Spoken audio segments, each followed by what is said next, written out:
we've got one of my favorite parts. Okay. It's always one of my favorite parts, the fan questions. All right. And this is my favorite part for 2 reasons. A, reading the questions that I get. I have shielded you from the questionable ones, but they're always crazy, okay? If you follow me on Twitter, you know, so you better follow me on Twitter.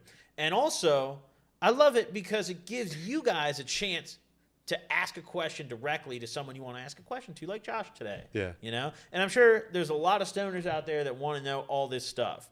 Now, the first question I got, this one made me laugh, honestly. You're a very upbeat guy. You're a very, exciting guy. And this was the most liked question in the replies. And he just said, are you really like that all the time? Not all the time. No, fuck. Of course I get really sad sometimes. Man. Obviously. Everyone has emotions. I just, here's the key thing.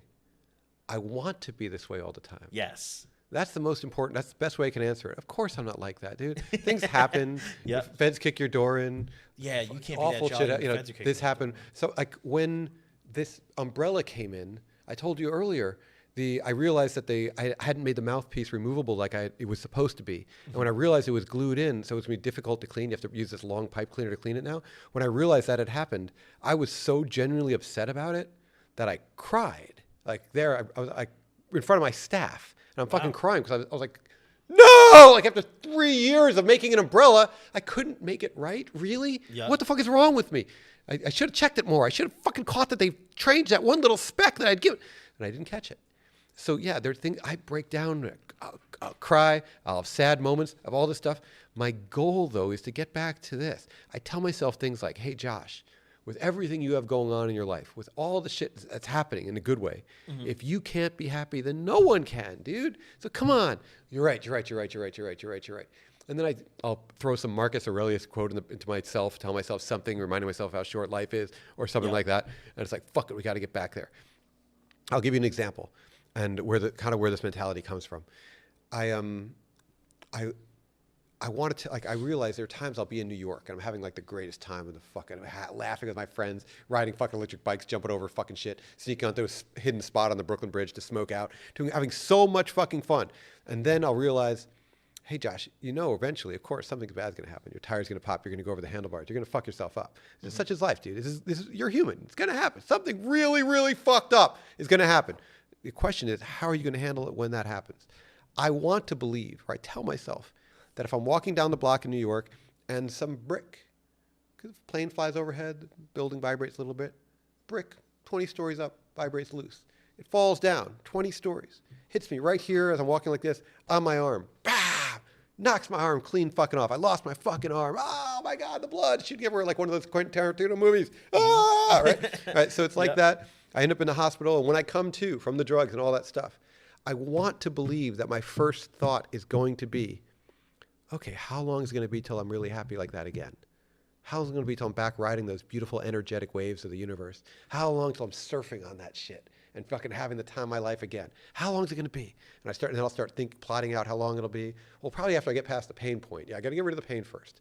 Then I got to fucking get over the loss of the arm because that's going to be ridiculous. What if I can get a bionic arm? What if I get something? I'll go down a path of something weird like that until eventually I'm, in a way, back there again and Josh is surfing those beautiful energetic waves of the universe. That's how I want to believe. But there are moments when I am, oh my God, in the toilet, you know what I mean? Fucking shit, eating shit. Oh, dude, it fucking sucks. Shit's not happy today. But I don't want to be there. I really don't. Yep. You always try to be where you want to be. Yeah. It's effectively the way to answer that. So, by the way, you know that shit. This is stuff that we've all learned. And you guys have probably learned it too. If you're sad and then you actually take, they said pencils or shit like this, and you force yourself to smile like that. If you force it, it actually starts releasing the endorphin as if you were smiling. Fake it till you make it. And then you're actually happy.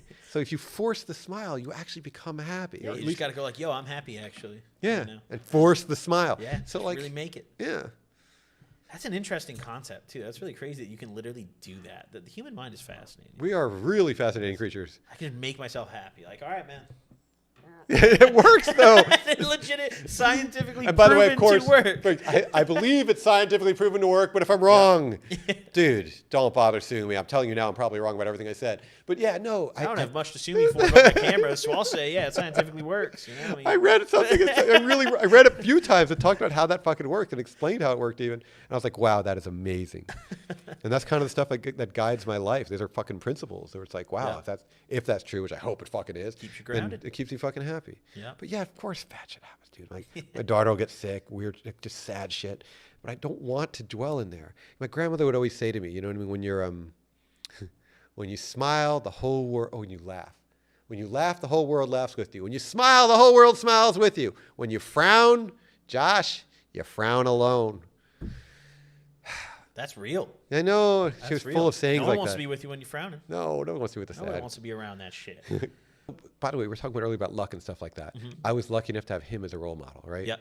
I had lots of bad role models, fucking awful ones, you know. Yep. Mother was, oh my God, bad. But I had Poppy, and I had my grandmother, and I had Linda. Linda was amazing. I had these people that were able to make me happy. This thing of always being laughing and always smiling, back to that question you mentioned earlier, a lot of that is Linda. Oh my God, Linda was so positive. And who was Linda? Linda, when my mother tried to kill herself apparently in front of me, Linda took care of me for several years. She was from Trinidad, and she basically was like another mother to me.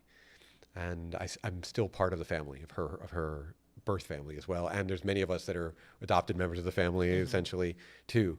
And we all still get together. We're all still very close. Linda passed away a few years ago. But Linda would laugh.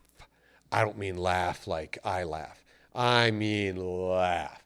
Something bad would happen, and she would start laughing.